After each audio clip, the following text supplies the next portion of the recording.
E aí, pessoal, vamos lá, vamos continuar com esse assunto loucão aí que é a progressão geométrica, hein? Aula 5, agora nós vamos falar sobre a soma finita de uma PG, tá bom? Veja só, o que significa isso? Vamos dar um exemplo aqui, imagine que eu tenho a seguinte PG, ó. Eu vou definir ela assim, ó, A1 igual a 2 e a razão igual a 2, tá bom? Então tá. Quem que é o A2? É 4, né? Lembrando que é A1 vezes a razão. Quem que é o A3? É 4 vezes 2, 8. Quem que é o A4? É 8 vezes 2, 16. Agora, imagine só que eu quero fazer a soma desses caras aqui. Eu quero somar do A1 até o A4. Eu quero fazer o A1 mais o A2 mais o A3 e mais o A4, certo? Eu fiz uma soma aqui que eu chamo de finita. Ok, isso tudo aqui, ó, é uma soma finita. Ué, por que é uma soma finita? Porque ela termina, né? Ela termina, eu fui do A1 até o A4, por exemplo. Ué, vamos somar.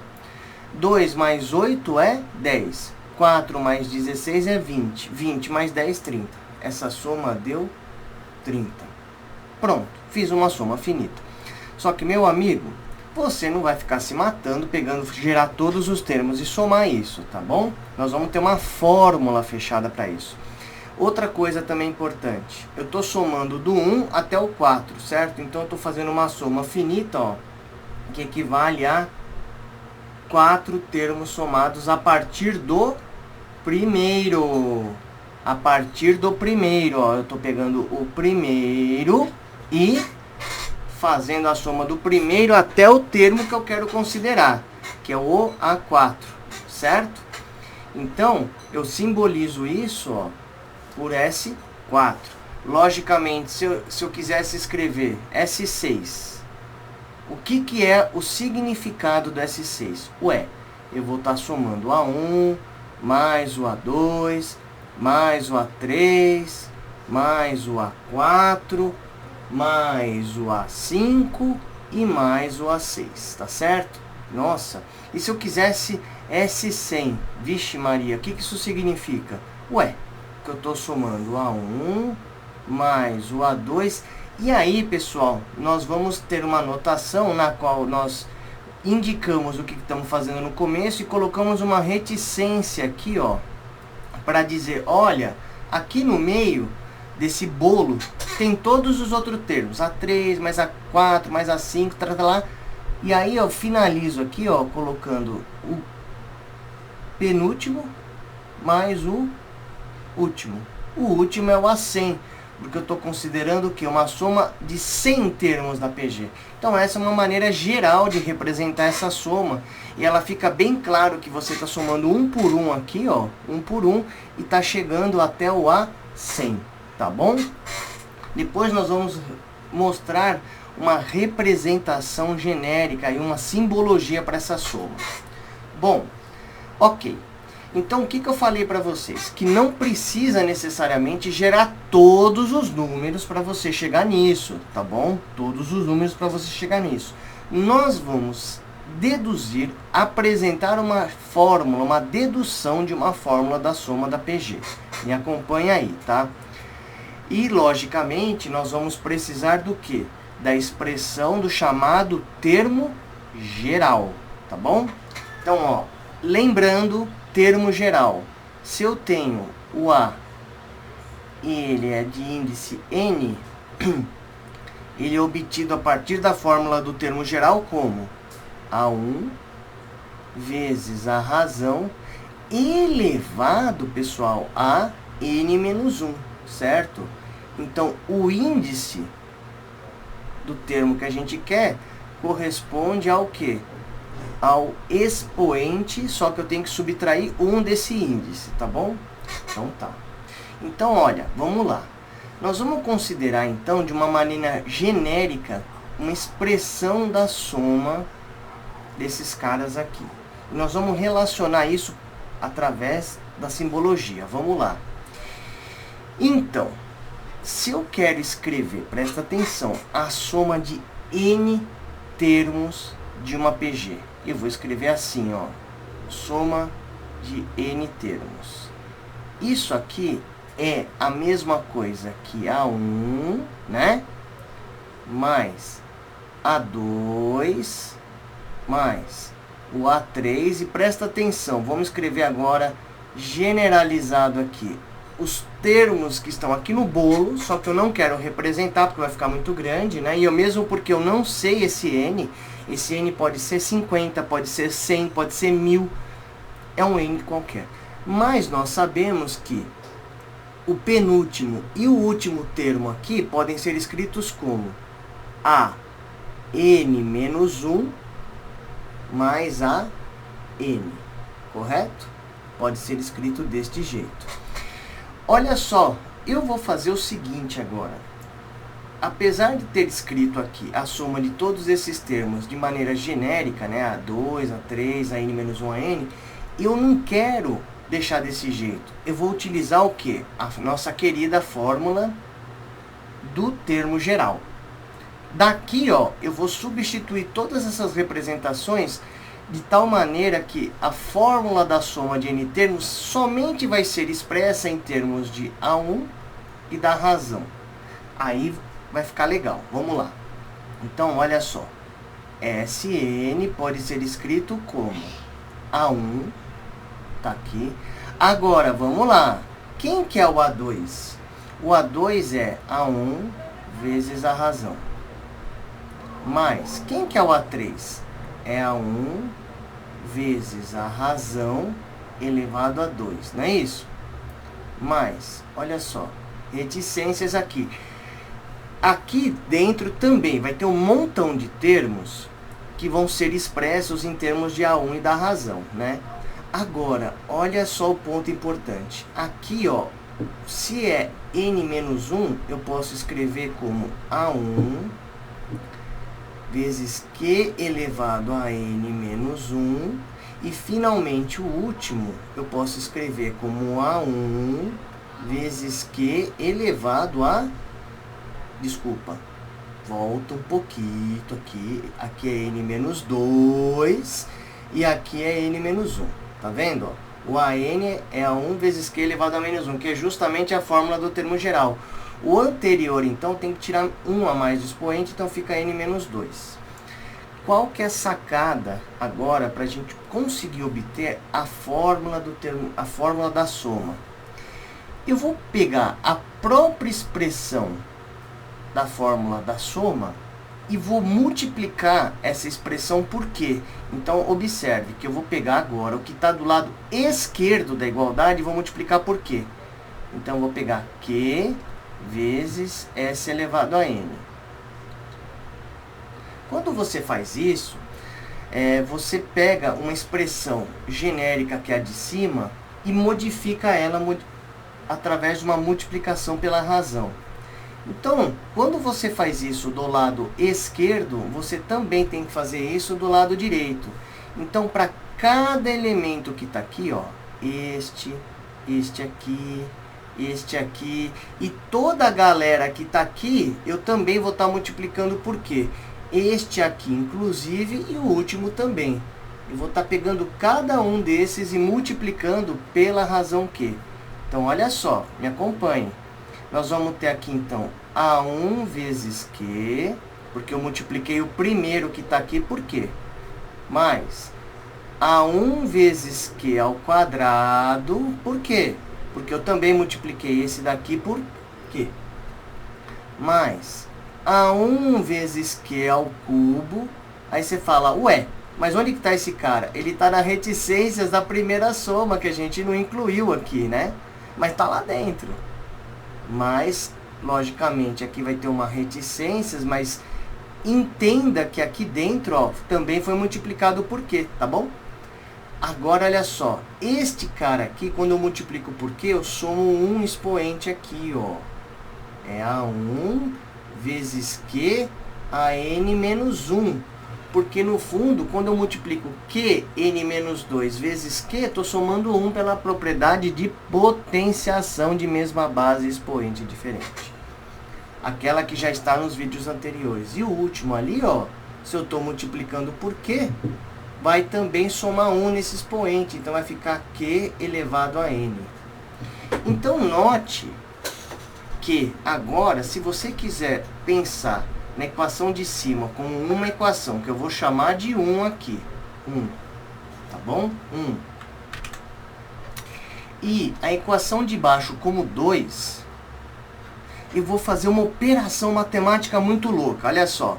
Eu vou pegar a equação 2, que é a de baixo, e vou subtrair a equação 1, que é a de cima. Tá certo?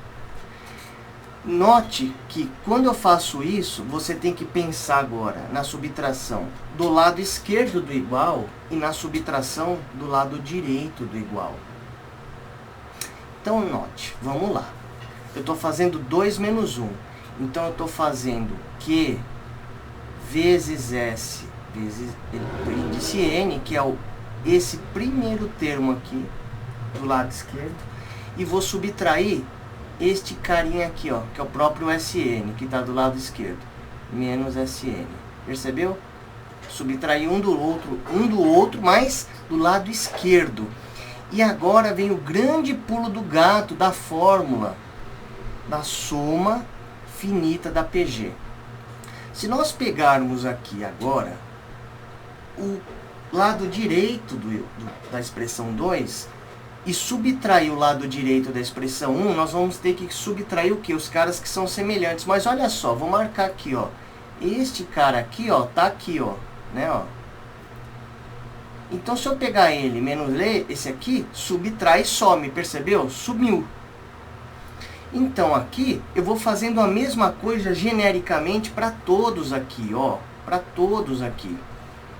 Então, esse cara, por exemplo, some com esse, porque eu estou fazendo uma subtração. Eu estou tirando os caras que são iguais, porque uma coisa menos a outra que é igual, some, é zero. E se eu pensar nesse cara aqui, onde que está o cara equivalente dele na expressão 1? Está aqui dentro, ó, no meio das reticências, que tem um monte de termos iguais, tá vendo? Ó? Logicamente, aqui dentro dessa parte de reticências aqui, ó, vai ter o nosso amigo A1, que é a N-2 também. Vai estar lá dentro. Só que a gente não está vendo, tá? Então aqui, ó, eu acabo cortando um cara que deve estar aqui no miolinho, ó, com esse cara aqui. E finalmente, esse cara aqui, eu corto com ele. Então veja, eu tive uma série de cortes aqui, ó, de elementos que são iguais, que eu sei que estão lá por causa dessa generalização que está aqui, tá? O que sobrou do lado direito? Sobrou o A1, que é esse cara aqui, e sobrou este cara aqui, ó. Se é 2 menos 1, então é este cara aqui que sobrou, A1 vezes Q elevado a N, menos, porque eu estou subtraindo a expressão 1, e a única coisa que sobrou nessa subtração foi o A1 no lado direito. Olha só que interessante. Então, ó, eu ainda posso fazer algumas manipulações. Como assim, né? Olha só. Agora vamos ver o que a gente consegue fatorar. O que é fatorar?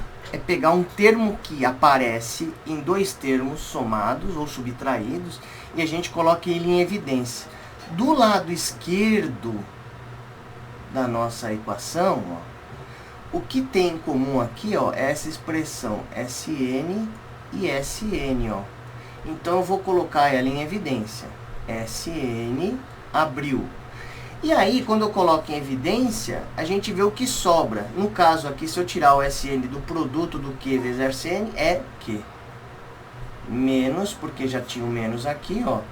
E quando eu coloco em fatoração, na verdade sobra 1 aí. Quando a gente retira alguma coisa em fatoração, a gente está dividindo esse termo pelo cara da fatoração. Então, se eu estou fatorando, colocando em evidência o SN, isso aqui eu estou dividindo por SN, ou seja, ele por ele mesmo. Isso dá 1. E isso é igual a... Nós vamos fazer o mesmo processo aqui, considerando o fator comum, ó. A1. É um fator comum. Então, aqui, ó, vai ficar A1, abriu parênteses. Quando eu tiro esse cara 1, o que sobra aí do lado direito é o Q elevado a N menos... E aí, novamente, nós temos o A1 aqui, só que como aqui é fatorado, eu estou dividindo esse A1 que está aqui pelo cara fatorado. E isso dá 1. Portanto, olha que legal. Se eu quiser agora isolar o Sn, eu vou obter a fórmula da soma finita. Então, ó, agora simplesmente, se eu quero a soma finita Sn, olha que legal. Isso aqui vai ser, ó, a fração, a razão entre o que está do lado direito, né, que é o A1, razão elevado a N menos 1, sobre este número aqui que está multiplicando o Sn, que é Q menos 1. Tá certo? Olha que bonitão. Vamos colocar ele um pouquinho separado aqui para destacar. Ó. Tá aqui, ó. Essa é a famosa fórmula da soma finita. Soma finita dos termos de uma PG. Ó. Soma finita. Finita. Por que que ela é finita? Porque eu estou somando uma quantidade N de termos. Uma quantidade N de termos. N, tá? Então, neste caso, eu estou fazendo uma limitação na minha soma. Eu estou contando uma quantidade específica de termos. Vamos aplicar isso aquele nosso exemplo da PG, tá? Vamos pegar aquele nosso exemplo. Olha só, no nosso exemplo que eu passei inicial, nós tínhamos esses termos aqui e nós somamos 4 termos. Quer dizer, a nossa soma finita de 4 termos resultou no resultado, ó, 30. Será que aplicando esta fórmula aqui, nós vamos chegar no mesmo resultado? Bom, tem que chegar, senão estamos perdidos, certo? Então vamos lá, ó. A nossa razão é 2 e o nosso primeiro termo é 2 também, tá? Então eu vou reescrever a nossa fórmula a partir desses parâmetros. Então veja só, primeira coisa, soma finita é a mesma coisa que, olha só, vamos lá, vamos junto aqui. Ó, opa. É o primeiro termo, né? A razão elevado a n menos 1 sobre razão menos 1. Isso aqui vale também para razão negativa, tal, não tem problema nenhum. Só não vale, nesse caso, para razão igual a 1, porque dá problema aqui no denominador e vai dar divisão por zero, que não pode, tá? Então, vamos lá. Primeira coisa. Quem que é o primeiro termo? O primeiro termo é 2. Vou pôr aqui. 2. Abre parênteses. Quem que é a razão? Ah, a razão também é 2. Beleza, põe aqui também. 2. E agora, como eu estou querendo somar 4 termos, né? Então, veja só. O nosso n é 4 nesse caso, ó. 4. Né? Então, vou fazer 2 elevado a 4. E aí, menos 1. Sobre a razão é 2. Então, é 2 menos 1. Vamos ver o que vai dar isso aqui. Vai ficar 2 vezes 2 elevado a 4 é 16. Então, vai ficar 16 menos 1. Sobre, né? Ó, vamos dividir aqui. 2 menos 1 é 1. Beleza. Então, vai ficar, na verdade, 2 vezes 16 menos 1 é 15. E olha só, isso dá 30. Que é justamente o resultado que fizemos na mão. Então, você percebe que a fórmula funciona. Só que o legal é que você pode fazer a soma de quantos termos você quiser. Agora, claro que dependendo da razão do primeiro termo, essa soma pode dar um número enorme, né? Então, vai depender do contexto, tá? Mas você vê que funciona. Então, aí temos aí a fórmula do termo, a soma finita de uma PG. Tá bom, pessoal? E é isso. Nos acompanha aí que agora nós vamos chegar no conceito importante de série infinita de PG e, consequentemente, também a soma de uma série infinita de PG. que tem muitas ramificações, muitas aplicações, tá bom? Valeu!